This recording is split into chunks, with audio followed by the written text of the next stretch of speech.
Hi, ನಾನು Sandeep from tech in Kannada. ಇವತ್ತು ನಾನು ನಮ್ಮ ಕಿಚನಲ್ಲಿದ್ದೀನಿ. ಸೊ ನನ್ನ ಮುಂದೆ ಇವತ್ತು ಹೈಯರ್ ಕಂಪನಿಯ ಒಂದು ರೆಫ್ರಿಜರೇಟರ್ ಇದೆ. ಸೊ ಈ ಬಾಕ್ಸ್ ಮೇಲೆ ವರ್ಲ್ಡ್ಸ್ ನಂಬರ್ 1 ರೆಫ್ರಿಜರೇಟರ್ ಬ್ರ್ಯಾಂಡ್ ಅಂತ ಬರೆದಿರುವಂಥದ್ದು. ಒಂದು ಖುಷಿ ವಿಷಯ ಏನಪ್ಪ ಅಂತ ಅಂದರೆ, ಈ ಬಾಕ್ಸ್ ಮೇಲೆ ಕನ್ನಡದಲ್ಲೂ ಸಹ ರೆಫ್ರಿಜರೇಟರ್ ಅಂತ ಬರೆದಿದ್ದಾರೆ. ಅದೊಂದು ವಿಷಯ ಖುಷಿ ಕೊಡ್ತು. ನಾನು ಇದುವರೆಗೂ ಅನ್ಬಾಕ್ಸ್ ಮಾಡಿರುವಂಥ ಎಷ್ಟೋ ಗ್ಯಾಜೆಟ್ಗಳು, ಎಷ್ಟೋ ಎಲೆಕ್ಟ್ರಾನಿಕ್ ಎಕ್ವಿಪ್ಮೆಂಟ್ಗಳು ನೋಡಿದ್ದೀನಿ, ಬಾಕ್ಸ್ ಮೇಲೆ ಕನ್ನಡದಲ್ಲಿ ಯಾರೂ ಬರೆದಿರಲಿಲ್ಲ. ಫಸ್ಟ್ ಟೈಮ್ ನೋಡ್ತಾರೆ, ಅದು ಖುಷಿ ಆಯಿತು. ಸೊ ಇದಕ್ಕೆ 2 ಸ್ಟಾರ್ ಈ ಒಂದು ಪವರ್ ಸೇವಿಂಗ್ ರೇಟಿಂಗನ್ನು ಕೊಟ್ಟಿದ್ದಾರೆ. 295 ಯೂನಿಟ್ ಪರ್ ಇಯರ್ ಎಲೆಕ್ಟ್ರಿಸಿಟಿಯನ್ನು ಇದು ಕನ್ಸ್ಯೂಮ್ ಮಾಡುತ್ತೆ, ಸ್ವಲ್ಪ ಜಾಸ್ತಿನೇ. ಇದಕ್ಕಿಂತ ಮುಂಚೆ ನಾನೊಂದು ಸಣ್ಣ ರೆಫ್ರಿಜರೇಟರ್ನ ಯೂಸ್ ಮಾಡ್ತಾಯಿದ್ದೆ, ನಾನು ನಿಮಗೆ ತೋರಿಸ್ತಾ ಇದ್ದೀನಿ. ಸೊ ಇದು ತುಂಬ ಸಣ್ಣದು, 185 ಲೀಟ್ರು. ಸೊ ತೋರಿಸ್ತಾ ಇದ್ದೀನಿ, ನೋಡ್ಕೊಂಬಿಡಿ. 185 ಲೀಟ್ರು ಕೆಪಾಸಿಟಿಯನ್ನು ಹೊಂದಿರುವಂಥ ರೆಫ್ರಿಜರೇಟರ್ ಇದು. ತುಂಬ ಸಣ್ಣದು, ನಮಗೆ ಸ್ವಲ್ಪ ಸಣ್ಣದು ಅನ್ನಿಸ್ತು. ಅದಕ್ಕೋಸ್ಕರ ಇವರು ದೊಡ್ಡ ರೆಫ್ರಿಜರೇಟರ್ ಮನೆಗೆ ಬಂದಿರುವಂಥದ್ದು. ಇದರ ಕೆಪಾಸಿಟಿ ಬಂದ್ಬಿಟ್ಟು 445 ಲೀಟ್ರು. ತುಂಬ ದೊಡ್ಡದು. ನೋಡ್ತಾ ಇದ್ದರೆ ನನಗಿಂತ ಹೈಟ್ ಜಾಸ್ತಿ ಇದೆ, ಅದು ಬಾಕ್ಸ್ ನನಗಿಂತ ಹೈಟ್ ಜಾಸ್ತಿ ಇದೆ, ಗೊತ್ತಿಲ್ಲ ರೆಫ್ರಿಜರೇಟರು ಅಷ್ಟೇ ದೊಡ್ಡದಿದೆಯಾ ಅಂತ. ಇದರ ಬೆಲೆ ಸುಮಾರು ಒಂದು 55,000 ರೇಂಜ್ ಆಗುತ್ತೆ. ಸೊ ನಾನಿವತ್ತು ಅನ್ಬಾಕ್ಸ್ ಮಾಡ್ತೀನಿ, ಯೂಸ್ ಮಾಡಿ ಸ್ವಲ್ಪ ದಿನ ಆದಮೇಲೆ ನನ್ನ ಎಕ್ಸ್ಪೀರಿಯನ್ಸ್ ನಿಮ್ಮ ಹತ್ರ ಶೇರ್ ಮಾಡ್ತೀನಿ. ಹೆಂಗಿತ್ತು ಎಕ್ಸ್ಪೀರಿಯನ್ಸ್, ಹೆಂಗಿದೆ, ಏನೆಲ್ಲ ಫೀಚರ್ಸ್, ಏನೆಲ್ಲ ಟೆಕ್ನಾಲಜಿಯನ್ನು ಇದರಲ್ಲಿ ಯೂಸ್ ಮಾಡಿದ್ದಾರೆ. ಸೊ ಟೆಕ್ನಿಕಲ್ ಪಾರ್ಟ್ ನಾನು ನಿಮಗೆ ಎಕ್ಸ್ಪ್ಲೇನ್ ಮಾಡ್ತೀನಿ. ಸೊ ಡೈರೆಕ್ಟಾಗಿ ಇದನ್ನು ಅನ್ಬಾಕ್ಸ್ ಮಾಡೋಣ. ತುಂಬ ಕಷ್ಟ ಅನ್ಬಾಕ್ಸ್ ಮಾಡೋದು, ಒಬ್ರಿಗಂತೂ ಮಾಡೋದು ಹೆವಿ ಕಷ್ಟ. ಸೊ ಅನ್ಬಾಕ್ಸ್ ಮಾಡಿಬಿಡೋಣ. ತುಂಬ ಕಷ್ಟ ಇದು ಅನ್ಬಾಕ್ಸ್ ಮಾಡೋದು, ದೊಡ್ಡ ಬಾಕ್ಸ್ ಅಲ್ವಾ. ವೆಯ್ಟ್ ಕೂಡ ಅಷ್ಟೇ ಹೆವಿ ಇದೆ, ಆಯಿತಾ. ಸುಮಾರು ಒಂದು 90 kg ಇದೆ ವೆಯ್ಟ್, ಬಾಕ್ಸನ್ನು ಕೂಡ ಇನ್ಕ್ಲೂಡ್ ಮಾಡಿಕೊಂಡು. ಫಸ್ಟ್ ಫ್ಲೋರಲ್ಲಿ ಇರೋದ್ರಿಂದ ಸ್ವಲ್ಪ ಈಸಿಯಾಗಿ ಟ್ರಾನ್ಸ್ಪೋರ್ಟ್ ಮಾಡೋಕ್ಕೆ ಈಸಿ ಆಯಿತು. ಇಲ್ಲ ಅಂದ್ಬಿಡಿದ್ರೆ ಸರ್ಕಸ್ ಪಡಬೇಕು ಲಿಫ್ಟ್ ಇಲ್ಲ ಅಂತ ಅಂದರೆ. 3 ಜನ ಎತ್ಕೊಂಡ್ಬಂದಿರೋದು ಇದನ್ನ, 3 ಜನಕ್ಕೂ ಕಷ್ಟ ಆಯ್ತು ಆ್ಯಕ್ಚುಲಿ. ಸೊ ಇದನ್ನು ಆ್ಯಕ್ಚುಲಿ ಜಸ್ಟ್ ಮೇಲಕ್ಕೆ ಎತ್ತಿದ್ರೆ ಆಯಿತು, ಮೇಲಕ್ಕೆ ಎತ್ತಷ್ಟು ಜಾಗ ಇಲ್ಲ, ಬಗ್ಗಿಸ್ಕೊಂಡೆ ಎತ್ತಬೇಕು ನಾವು.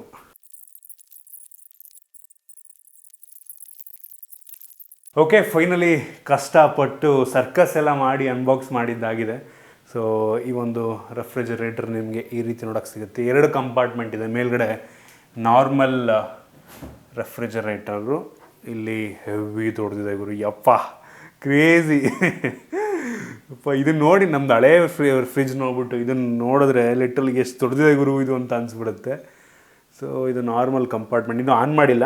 ಈ ಫಸ್ಟ್ ನಾನೇ ಫಸ್ಟ್ ಟೈಮ್ ನೋಡ್ತಿರೋದು ಓಪನ್ ಮಾಡಿ. ಸೊ ಕೆಳಗಡೆ ನಿಮಗೆ ಫ್ರೀಝರ್ ಸಿಗುತ್ತೆ ನಿಮಗೆ, ಆಯಿತಾ. ಸೊ ಇದೆಲ್ಲ ಯೂಸ್ ಮಾಡ್ಕೊಳಕ್ಕೆ ತೋರಿಸ್ತೀನಿ ನಾನು. ಸೊ ಫ್ರೀಝರ್ಗೂ ಹೆವಿ ದೊಡ್ಡ ಜಾಗವನ್ನು ಕೊಟ್ಟಿದ್ದಾರೆ, ತುಂಬ ದೊಡ್ಡದು. ನಂಗೆ ಅನ್ನಿಸ್ತಂಗೆ ಎಷ್ಟು ಸರ್ಕಸ್ ಮಾಡಿದೆ, ನೀವು ನೋಡಿರ್ತೀರ ಅನ್ಬಾಕ್ಸ್ ಮಾಡೋದ್ರಲ್ಲಿ ಎಷ್ಟು ಸರ್ಕಸ್ ಮಾಡಿದ್ದೀವಿ ಅಂತ. ಸೊ 10 ವರ್ಷ ವಾರಂಟಿ ಸಿಗುತ್ತಂತೆ ಇದ್ರ ಮೇಲೆ. So crazy. ಸೊ ಇದಿಷ್ಟು ಈ ಒಂದು ಅನ್ಬಾಕ್ಸಿಂಗ್. ನಾನೊಂದು ಸ್ವಲ್ಪ ದಿನ ಯೂಸ್ ಮಾಡಿ ನಂತರ ಇದರ ರಿವ್ಯೂವನ್ನು ಕೊಡ್ತೀನಿ. ಸೊ ಇದಕ್ಕೆ ನಾನು ಯಾವುದೇ ಒಂದು ಏನಂತಾರೆ ಸ್ಟೆಬಿಲೈಸರ್ನ ಹಾಕ್ತಲ್ಲ. ತುಂಬ ಜನ ಸ್ಟೆಬಿಲೈಸರ್ ಹಾಕ್ತಾರೆ, ಟಿ ವಿಗೂ ಹಾಕ್ತಾರೆ, ಫ್ರಿಜ್ಜಿಗೂ ಹಾಕ್ತಾರೆ. ನನಗನ್ನಿಸ್ತಂಗೆ ಇತ್ತೀಚಿನ ಎಲೆಕ್ಟ್ರಾನಿಕ್ ವಸ್ತುಗಳಿಗೆ ಸ್ಟೆಬಿಲೈಸರ್ ಅವಶ್ಯಕತೆ ಇಲ್ಲ. ನೀವು ಅಂಗಡಿಗೆ ಹೋದ್ರಿ ಅಂದರೆ ಇನ್ನೊಂದು ಎಕ್ಸ್ಟ್ರಾ ಸೇಲ್ ಆಗಲಿ ಅಂದ್ಬಿಟ್ಟು ನಿಮಗೆ ಬೇಕಾರೆ ಅವ್ರು ರೆಫ್ರಿಜರೇಟರ್ ಜೊತೆಗೆ ಸ್ಟೆಬಿಲೈಸರ್ನ ತೊಗೊಂಡ್ಬಿಡ್ತಾರೆ. ಬಟ್ ನಾನು ಹಾಕೋದು ನಮ್ಮ ಮನೇಲಿ ಯಾವುದಕ್ಕೂ ಸ್ಟೆಬಿಲೈಸರ್ ಇಲ್ಲ, ಇದುವರೆಗೂ ಯಾವುದೋ ಪ್ರಾಬ್ಲಮ್ ಆಗಿಲ್ಲ. ಇತ್ತೀಚಿನ ಎಲೆಕ್ಟ್ರಾನಿಕ್ಸ್ಗಳಿಗೆ ಅವಶ್ಯಕತೆ ಇಲ್ಲ. ಸೊ ನೋಡೋಣ ನನ್ನ ಯೂಸರ್ ರಿವ್ಯೂ ಹೆಂಗಿರುತ್ತೆ ಅಂತ ಆಮೇಲೆ. 1 week later. ಓಕೆ, ಫೈನಲಿ ಸುಮಾರು ಒಂದು ವಾರದಿಂದ 10 ದಿನ ಈ ಒಂದು ಫ್ರಿಜ್ಜನ್ನು ಯೂಸ್ ಮಾಡಿ ಇವತ್ತು ನನ್ನ ಎಕ್ಸ್ಪೀರಿಯನ್ಸ್ ನಿಮ್ಮ ಹತ್ರ ಶೇರ್ ಮಾಡ್ತಾ ಇದ್ದೀನಿ. ನಾನು ಯೂಸ್ ಮಾಡ್ತಿದ್ದಂಥ ಈ ಹಳೆ ಫ್ರಿಜ್ಜು ನಿಮಗೆ ಇನ್ನೊಂದು ಸಲ ತೋರಿಸ್ತೀನಿ. ಸೊ ಇದ್ರ ಒಳಗಡೆಯಿಂದ ನೋಡ್ತಾ ಇದ್ದೀರಾ, ಈ ಒಂದು ಕೆಪಾಸಿಟಿಯನ್ನು ನೋಡ್ತಾ ಇದ್ದೀರಾ, ಆಯಿತಾ. ಇದರಲ್ಲಿ ಫ್ರೀಝರ್ಗೆ ಸಪ್ರೇಟ್ ಕಂಪಾರ್ಟ್ಮೆಂಟ್ ಇರಲಿಲ್ಲ. ಇದ್ರ ಒಳಗಡೆ ಒಂದು ಸಣ್ಣ ಜಾಗವನ್ನು ಕೊಟ್ಟಿದ್ರು. ಇದು ತುಂಬ ಡೀಪ್ ಫ್ರೀಸ್ ಆಗ್ತಾ ಇರಲಿಲ್ಲ, ಇದು ತುಂಬ ಕಡಿಮೆ.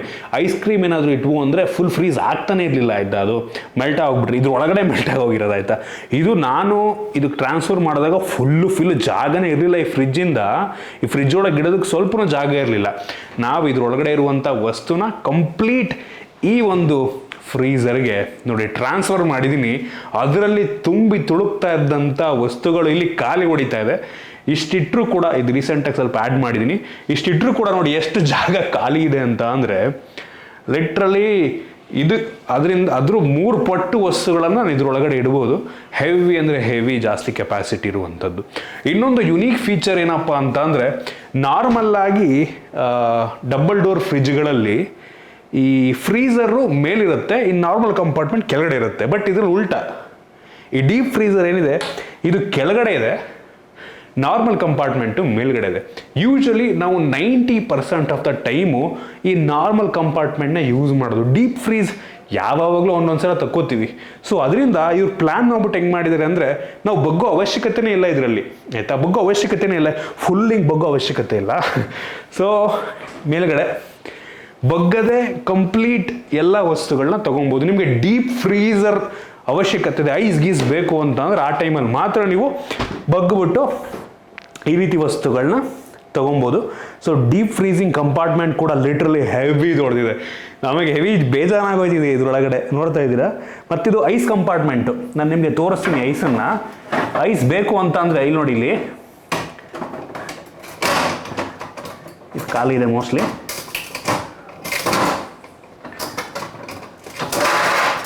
ನೋಡ್ತಾ ಇದ್ದೀರಾ? ಜಸ್ಟ್ ನಾವು ಹಿಂಗೆ ತಿರುಗಿಸಿದ್ರೆ ಸಾಕು,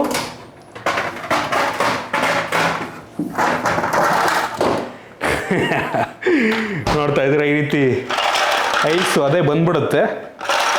ಕ್ರೇಜಿ. ಅದರೊಳಗೆ ಮತ್ತೆ ನೀರು ಹಾಕಿದ್ರೆ ಸಾಕು. ಅವಶ್ಯಕತೆ ಇದ್ದಾಗ ನಾವು ಹಿಂಗೆ ಟರ್ನ್ ಮಾಡಿದ್ರೆ ಆರಾಮಾಗಿ ಈ ಐಸ್ ನಮಗೆ ಸಿಕ್ಕಿಬಿಡುತ್ತೆ. ಸೊ ಇನ್ಸ್ಟ್ಯಾಂಟಾಗಿ ಸಿಕ್ಬಿಡುತ್ತೆ. ಮತ್ತು ಹೆವಿ ಅಂದರೆ ಹೆವಿ ಫಾಸ್ಟಾಗಿ ಐಸ್ ಲಿಟ್ರಲಿ ಐಸ್ ಕ್ರಿಯೇಟ್ ಆಗುತ್ತೆ, ಆಯಿತಾ? ಇದರಲ್ಲಿ ಡಿಫ್ರೆಂಟ್ ಮೋಡ್ಸ್ಗಳಿದೆ, ನಾನು ನಿಮಗೆ ತೋರಿಸ್ತೀನಿ. ಒಂದು ಆಟೋ ಸೆಟ್ ಅಂತ, ಇನ್ನೊಂದು ಪವರ್ ಕೂಲು, ಇನ್ನೊಂದು ಟರ್ಬೋ ಐಸಿಂಗ್ ಅಂತ. ಸೊ ಇದು ಲಾಕ್ ಆಗಿರುತ್ತೆ ಸ್ಟಾರ್ಟಿಂಗು. ನಾವು 3 ಸೆಕೆಂಡ್ ಲಾಕ್ ಇದೆ ಅಲ್ವಾ, ಅದನ್ನು ಲಾಂಗ್ ಪ್ರೆಸ್ ಮಾಡೋದು ಅಂತ ಅಂದರೆ ಅನ್ಲಾಕ್ ಆಯ್ತು ಈಗ. ನಂತರ ಇಲ್ಲಿ ಟರ್ಬೋ ಐಸಿಂಗ್ ಕ್ಲಿಕ್ ಮಾಡೋದು ಅಂದರೆ -28 ಡಿಗ್ರಿ ಹೋಗುತ್ತೆ ಕೆಳಗಡೆದು, ಮೇಲ್ಗಡೆದು 5 ಡಿಗ್ರಿ ಇರುತ್ತೆ. ಪವರ್ ಕೂಲಿಂಗ್ ಆನ್ ಮಾಡೋದು ಅಂತ ಅಂದರೆ ಮೇಲ್ಗಡೆದು 1 ಡಿಗ್ರಿಗೆ ಹೋಗುತ್ತೆ, ಕೆಳಗಡೆದು -28 ಇರುತ್ತೆ. ಆಟೋ ಗಿಟ್ವು ಅಂತ ಅಂದರೆ ಮೇಲ್ಗಡೆದು 5 ಡಿಗ್ರಿ ಇರುತ್ತೆ, ಕೆಳಗಡೆ 18 ಡಿಗ್ರಿಗೆ ಹೋಗುತ್ತೆ. ಸೊ ಲಿಟ್ರಲಿ ನಮಗೆ ಇಷ್ಟ ಬಂದು ನಿಮ್ಗೆ ಹೆವಿ ಫಾಸ್ಟಾಗಿ ಐಸ್ ಕ್ರಿಯೇಟ್ ಆಗಬೇಕು, ಹೆವಿ ಫಾಸ್ಟಾಗಿ ನೀರು ಕೂಲ್ ಆಗಬೇಕು ಅಂತ ಅಂದರೆ ಈ ಟರ್ಬೋ ಐಸಿಂಗ್ ಮೋಡಿಗೆ ಇಟ್ಬಿಟ್ರೆ ಪಟ್ಟಂತ ಕೂಲಾಗಿ ಹೋಗುತ್ತೆ. ಲಿಟ್ರಲಿ 1 ಗಂಟೆಯಲ್ಲಿ ಐಸ್ ಪ್ರಿಪೇರ್ ಆಗುತ್ತೆ, 1 ಗಂಟೆಯಲ್ಲಿ. ಕ್ರೇಜಿ ಫಾಸ್ಟ್ ಅಂತ ಅನ್ಬೋದು. ನಿಮಗೆ ಕೋಲ್ಡ್ ವಾಟರ್ ಬೇಕು ಅಂತ ಅಂದರೆ ಇದ್ರ ಒಳಗಡೆ ಒಂದು ಬಾಟ್ಲ್ ಇಟ್ಬಿಟ್ಟು ಒಂದು 15ರಿಂದ 20 ನಿಮಿಷಕ್ಕೆ ಕೂಲಾಗಿ ಹೋಗಿರುತ್ತೆ. 15ರಿಂದ 20 ನಿಮಿಷಕ್ಕೆ. ಇದರಲ್ಲಿ ಸಪ್ರೇಟ್ ನಿಮ್ಗೆ ನೀರಿಂದೆಲ್ಲ ಬರುತ್ತೆ ಒಂದೊಂದರಲ್ಲಿ, ಅದೆಲ್ಲ ಇಲ್ಲ. ಬಟ್ ಐಸಿಂಗು ಮತ್ತು ವಾಟರ್ ಕೂಲ್ ಮಾತ್ರ ಹೆವಿ ಅಂದರೆ ಹೆವಿ ಫಾಸ್ಟಾಗಿ ಆಗುತ್ತೆ. ಮತ್ತು ಇದು ಕೊಟ್ಟಿರುವಂಥ ಕಂಪಾರ್ಟ್ಮೆಂಟು ಕನ್ವರ್ಟಬಲ್, ಆಯಿತಾ?